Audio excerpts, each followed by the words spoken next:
Nails on a chalkboard. You didn't even hear it, and your body already reacted. That shiver, that teeth clenching, that instant full-body response. Your brain processed the idea of that sound and reacted as if it was real. That's how powerful certain frequencies are. This is why certain sounds physically hurt your brain, and why you have no control over it. Nails on chalkboard, fork on a plate, styrofoam rubbing, someone chewing. Each one triggers the same neurological response, and your brain built that response for a reason. When an unpleasant sound hits your ear, it should travel to your auditory cortex for processing. But certain frequencies skip that step entirely. They trigger your amygdala directly. Before you consciously register the sound, your threat response is already running. Heart rate spikes, muscles tense, skin conductance changes, all in under 150 milliseconds. Brain scans show the amygdala and auditory cortex firing simultaneously, amplifying each other.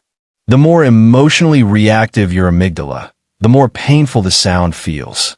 And anticipating an unpleasant sound activates almost the same response as hearing it. Your brain reacts to the prediction, not just the reality. Researchers found that the most unbearable sounds cluster between 2000 and 400 hertz, the range where human hearing is most sensitive. That range corresponds exactly to human screams and infant cries. Sound your brain is hardwired to treat as urgent emergencies. When a baby cries, you cannot ignore it. That frequency demands attention. It's biological. Quick question. What's the sound you personally cannot stand? Chewing? Styrofoam? Something weirder? Drop it in the comments. For most people, unpleasant sounds are uncomfortable. For 20% of the population, they're unbearable. This is called misophonia. And it's not an overreaction. It's a neurological difference in how the brain processes specific sounds. Brain scans show abnormal connectivity between the auditory cortex and areas controlling emotion and physical sensation. The reaction is neurologically real, not psychological. Trigger sounds are usually biological: chewing, breathing, clicking. The reaction can be rage, panic, or an immediate physical need to escape. There's no cure. Blocking the sound is the only reliable solution. If certain sounds make you genuinely furious, not just uncomfortable, you might have a mild form of misophonia, far more common than most people realize. Sound was your ancestors' primary threat detector. Before your eyes could warn you, your ears already had. A sudden sharp sound meant a predator. A scraping sound meant something moving through brush. Your auditory system runs 24 hours a day, even during sleep. You wake to your baby's cry, but sleep through traffic. Your brain already decided which sounds matter. Natural sounds, rain, wind, birds, register as safe. Sharp, irregular, high-frequency sounds register as threats. Your brain is still running software from a world that no longer exists.